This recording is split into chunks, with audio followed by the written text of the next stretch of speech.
Hi all. So ഈ എഡിറ്റോറിയലിൽ ഈ ഒരു ആർട്ടിക്കിൾ പറയുന്നത് നമ്മളുടെ ബിർസ മുണ്ടയുടെ 150th ആനിവേഴ്സറി ഡേയിൽ ഒരു കോൺക്ലേവ് ന്യൂഡൽഹിയിൽ വെച്ച് നടന്നായിരുന്നു. സോ അതിൽ ആദിവാസി പീപ്പിൾസ് ഓൾമോസ്റ്റ് ഒരു 1000 എബവ് പീപ്പിൾസ് അതിൽ പാർട്ടിസിപ്പേറ്റ് ചെയ്തു ഫ്രം അക്രോസ് കൺട്രി. അപ്പോൾ ആ ഒരു ഡേയിൽ അവിടെ നടന്ന ആ കോൺക്ലേവിൽ നടന്ന കുറച്ചധികം കാര്യങ്ങളെ കുറിച്ചിട്ടുള്ളൊരു ഡീറ്റെയിൽഡ് ആയിട്ടുള്ള കുറച്ച് ഇൻ്റർപ്രിട്ടേഷൻസ് ആണ് ആക്ച്വലി ഈ ഒരു ആർട്ടിക്കിളിലുള്ളത്. ആൻഡ് ഇതിൽ നിന്ന് നമുക്ക് പ്രിലിംസിന് റെലവൻ്റ് ആയിട്ടുള്ള കുറച്ചധികം ടോപ്പിക്സ് ഉണ്ട്. അതിൽ ഫസ്റ്റ് വൺ ആണ് ബിർസ മുണ്ട. സോ ബിർസ മുണ്ട ആക്ച്വലി ഒരു ട്രൈബൽ ഫ്രീഡം ഫൈറ്റർ ആണ്. ഒപ്പം ഈ ട്രൈബ്സിനിടയിൽ ഉണ്ടായിരുന്ന വലിയൊരു ഹീറോയും കൂടിയാണ്, ഫോക്ക് ഹീറോയും കൂടിയാണ്. അദ്ദേഹത്തിൻ്റെ നേതൃത്വത്തിലാണ് മുണ്ട റിബല്യൻ 1899 മുതൽ 1900 വരെ നടന്ന മുണ്ട റിബല്യൻ ഉണ്ടായത്. ആൻഡ് ഇതൊരു ട്രൈബൽ അപ്രൈസിങ്, വെരി ഇമ്പോർട്ടൻ്റ് ആണ്. ഇന്ത്യയുടെ ഒരു ഹിസ്റ്ററിയിൽ തന്നെ വളരെ ഇമ്പോർട്ടൻ്റ് ആയിട്ടുള്ളൊരു ട്രൈബൽ അപ്രൈസിങ് ആണ്. Was against British rule. British റൂളിനും അവരുടെ ഒപ്രസീവ് ആയിട്ടുള്ള കുറച്ച് ലാൻഡ് പോളിസീസിനും എതിരായിട്ടായിരുന്നു ഈ റിബല്യൻ നടന്നിരുന്നത്. അത് നയിച്ച ആളാണ് ബിർസ മുണ്ട. ആൻഡ് എന്താണ് അതിൻ്റെ റീസൺ എന്ന് വെച്ചിട്ടുണ്ടെങ്കിൽ, അക്കാലം വരെയും അവിടെ നിലനിന്നിരുന്ന എസ്പെഷ്യലി ഈ ട്രൈബ്സിനിടയിൽ നിലനിന്നിരുന്ന ഒരു സിസ്റ്റമാണ് കുന്ത്കട്ടി സിസ്റ്റം. ഈ കുന്ത്കട്ടി സിസ്റ്റം എന്ന് പറയുന്നത് ഈ എൻറ്റയർ കമ്മ്യൂണിറ്റിക്ക് അല്ലെങ്കിൽ ഈ എൻറ്റയർ ട്രൈബ്സിന് ഒരു കളക്റ്റീവ് ഓണർഷിപ്പ് ആയിരിക്കും ആ ലാൻഡിൽ ഉണ്ടാവുന്നത്. അതുകൊണ്ടിട്ട് തന്നെ അവർക്ക് ആ ഭൂമി കൈവശം വയ്ക്കാനും അവരുടെ ഇഷ്ടത്തിന് അഗ്രികൾച്ചർ നടത്താനും ഒക്കെയുള്ള അവകാശം ഓൾറെഡി അവർക്കുണ്ട്. അവരുടെ തന്നെ ഒരു സിസ്റ്റമായിരുന്നു ഈ കുന്ത്കട്ടി സിസ്റ്റം. പക്ഷേ ബ്രിട്ടീഷേഴ്സിൻ്റെ ഒരു ഒപ്രസീവ് പോളിസി വഴി അവർ അവിടെ ജമീന്ദാരി സിസ്റ്റം ഇൻട്രൊഡ്യൂസ് ചെയ്തു. ഓട്ടോമാറ്റിക്കായിട്ട് ആ ട്രൈബ്സിൻ്റെ കയ്യിൽ നിന്ന് ഈ ലാൻഡുകളെല്ലാം ബ്രിട്ടീഷുകാരുടെ കയ്യിലേക്ക് പോയി. ഓട്ടോമാറ്റിക്കായിട്ട് അവർ ബ്രിട്ടീഷേഴ്സിന് എതിരായി. ഓക്കെ. ആൻഡ് നമ്മുടെ ബിർസ മുണ്ടയുടെ ബർത്ത് ആനിവേഴ്സറി ആണ് November 15th എന്ന് പറയുന്നത്. ഈ ദിവസം നമ്മൾ ജൻജതിയ ദിവസ് എന്ന് പറഞ്ഞാണ് ആഘോഷിക്കുന്നത്. ഒരു എന്താ പറയുക, ട്രൈബൽ പ്രൈഡ് ഡേ എന്നാണ് ആ ഒരു അത് അർത്ഥമാക്കുന്നത്. ആൻഡ് ഓൾസോ ഈ ഒരു ഡേ നമ്മൾ ജാർഖണ്ഡിൻ്റെ ഫൗണ്ടേഷൻ ഡേ ആയിട്ടും സെലിബ്രേറ്റ് ചെയ്യാണ്. ജാർഖണ്ഡ് എന്ന് പറഞ്ഞ സ്റ്റേറ്റ് 2000 വരുന്നതിൻ്റെ ഒരു കൊമമറേഷനായിട്ടും ഈ ഒരു ഡേ നമ്മൾ സെലിബ്രേറ്റ് ചെയ്യാറുണ്ട്. ആൻഡ് ബിർസ മുണ്ടയെ പറ്റി പറയാനായിട്ടാണെങ്കിൽ, ബിർസ മുണ്ട ഈ മിഷൻ എഡ്യൂക്കേഷനാണ് ആക്ച്വലി നേടിയത്. ബ്രിട്ടീഷേഴ്സിൻ്റെ കീഴിൽ തന്നെ മിഷൻ എഡ്യൂക്കേഷൻ നേടിയായിരുന്നു. അദ്ദേഹം ക്രിസ്ത്യാനിറ്റിയിലേക്ക് കൺവേർട്ട് ചെയ്യപ്പെട്ട ഒരു വ്യക്തിയാണ്. പക്ഷെ പതിയെ പതിയെ ആൾക്ക് മനസ്സിലായി ബ്രിട്ടീഷേഴ്സ് ഇന്ത്യൻസിനെതിരെ ഓപ്പറേഷൻസ് നടത്തുന്നതിൻ്റെ മെയിൻ റീസൺ അല്ലെങ്കിൽ മെയിൻ ഒരു ടൂള് ഈ ഒരു റിലീജിയൻ ആണെന്ന് പുള്ളിക്ക് മനസ്സിലായി. അങ്ങനെ പുള്ളി മിഷൻ എഡ്യൂക്കേഷനൊക്കെ ക്വിറ്റ് ചെയ്ത് സ്വന്തമായിട്ടൊരു ഫെയ്ത്ത് പുള്ളി രൂപീകരിക്കുകയാണ്. അതിനെയാണ് ബിർസെയ്റ്റ് എന്ന് അറിയപ്പെടുന്നത്. ആ ഫെയ്റ്റാണ് ആക്ച്വലി ബിർസെയ്റ്റ് എന്ന് അറിയപ്പെടുന്നത്. അങ്ങനെ നമുക്കറിയാവുന്നതുപോലെ November 15th ജൻജേതിയ ഗൗരവ് ദിവസമായിട്ട് നമ്മൾ ആഘോഷിക്കുകയാണ്. എന്തിനു വേണ്ടിയിട്ടാണ്? To honour tribal contributions to India's freedom struggle. ഇന്ത്യയുടെ ഫ്രീഡം സ്ട്രഗിളിലെ ട്രൈബ്സിൻ്റെ കോൺട്രിബ്യൂഷൻസിനെ കൊമമറേറ്റ് ചെയ്യാൻ വേണ്ടിയിട്ടാണ് നമ്മൾ ഈ ഒരു ഡേ ആഘോഷിക്കുന്നത്. അതുമാത്രമല്ല, ഗവൺമെൻറ്റിൻ്റെ ഇനിഷ്യേറ്റീവ് അല്ലെങ്കിൽ ഗവൺമെൻറ്റിൻ്റെ ഭാഗത്തു നിന്ന് നമ്മളുടെ ഈ ബിർസ മുണ്ടയുടെ ഒരു ലെഗസി ആയിട്ട് കൊണ്ടുവന്ന ഒരു ഇനിഷ്യേറ്റീവ് ഉണ്ട്.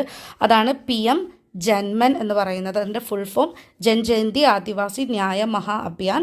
അത് ആദിവാസി പീപ്പിൾസിൻ്റെ ഒരു എന്താ പറയുക എംപവർമെൻറ്റിന് വേണ്ടിയിട്ട് അവരുടെ വൾണറബിലിറ്റീസ് ഒക്കെ സോൾവ് ചെയ്ത് അവർക്കൊരു ജസ്റ്റിസും എംപവർമെൻറ്റും നമ്മുടെ ബിർസ മുണ്ടയുടെ ഒരു വിഷൻ പോലെ കണ്ടിരുന്ന എന്താ പറയുക ജസ്റ്റിസുകളൊക്കെ അവർക്ക് നേടിക്കൊടുക്കുന്ന ഒരു ഇനിഷ്യേറ്റീവാണ് ആക്ച്വലി PM ജൻമൻ എന്ന് പറയുന്നത്.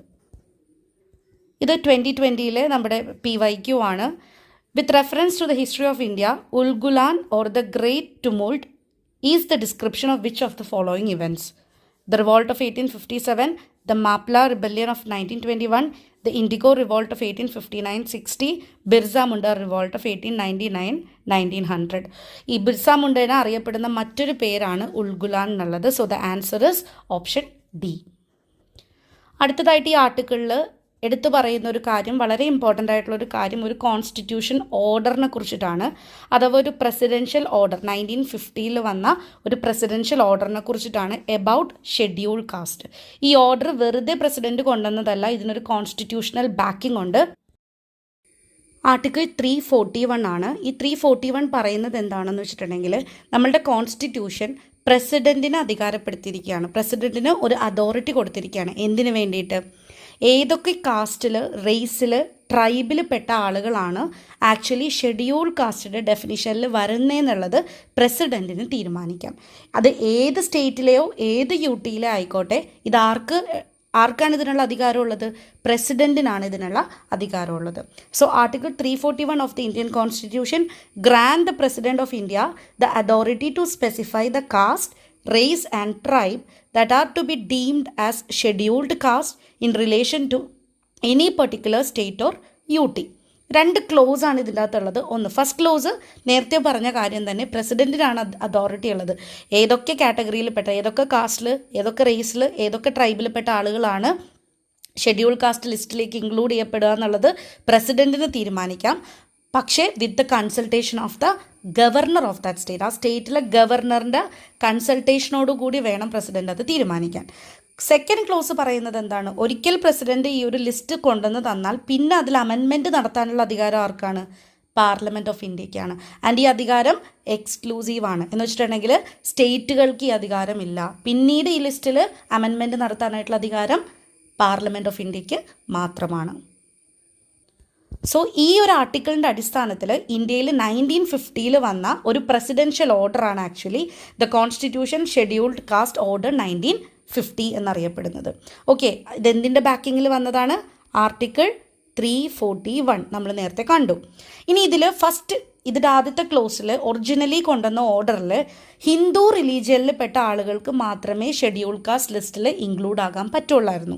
പക്ഷേ നമുക്കറിയാം ആ ലിസ്റ്റിൽ എന്തെങ്കിലും മാറ്റം വരുത്തണമെങ്കിൽ ആർക്ക് കൊണ്ടുവരാം? പാർലമെൻറ്റ് ഓഫ് ഇന്ത്യക്ക് കൊണ്ടുവരാം. അങ്ങനെ പാർലമെൻറ്റ് 2 പ്രാവശ്യം ഇത് അമെൻഡ് ചെയ്തു.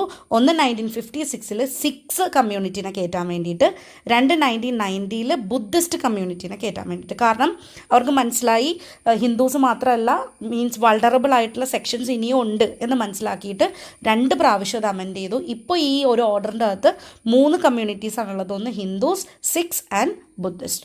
ഈ 3 കമ്മ്യൂണിറ്റിയിൽ പെട്ട ആളുകൾക്ക് ഷെഡ്യൂൾ കാസ്റ്റ് എന്നുള്ള ആ ഒരു ലേബലിൽ ലിസ്റ്റ് ചെയ്യാനായിട്ട് സാധിക്കും. അടുത്തത് ഈ ആർട്ടിക്കിളിൽ എടുത്തു പറയുന്ന ഒരു കാര്യമുണ്ട്. ഇത് ഷെഡ്യൂൾ കാസ്റ്റുകളെക്കുറിച്ച് മാത്രമാണ് കോൺസ്റ്റിറ്റ്യൂഷനിൽ പറഞ്ഞിരിക്കുന്നത്. ഷെഡ്യൂൾ ട്രൈബ്സിനെ കുറിച്ച് കോൺസ്റ്റിറ്റ്യൂഷനിൽ പറഞ്ഞിട്ടില്ല. ഷെഡ്യൂൾ ട്രൈബ്സിന് അപ്പോൾ റിലീജിയനുമായിട്ട് ഒരു ബന്ധവും ഇല്ല. കോൺസ്റ്റിറ്റ്യൂഷനും പറയുന്നില്ല, ഒരു ഓർഡറും പറയുന്നില്ല, ഒരു ലോയും പറയുന്നില്ല. ഇന്ത്യയിൽ ഷെഡ്യൂൾ ട്രൈബ്സിന് റിലീജിയനായിട്ട് ഒരു ബന്ധവുമില്ല.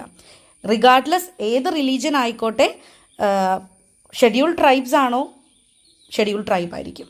Okay, once a schedule tribe എപ്പോഴും ഒരു ഷെഡ്യൂൾ ട്രൈബ് തന്നെ ആയിരിക്കും. അവിടെ റിലീജിയന് വല്ല പ്രാധാന്യമില്ല. അടുത്തതായിട്ട് ഈ ആർട്ടിക്കിളിൽ എടുത്തു പറഞ്ഞിരിക്കുന്ന ഒരു കമ്മ്യൂണിറ്റി ഉണ്ട്. അതാണ് ഒറാവോൺ കമ്മ്യൂണിറ്റി എന്ന് പറയുന്നത്. ഒറാവോൺ കമ്മ്യൂണിറ്റി. സോ ഈ ഒറാവോൺ ട്രൈബ് എന്ന് പറയുന്നത് ഒരു ദ്രവീഡിയൻ കമ്മ്യൂണിറ്റിയാണ്.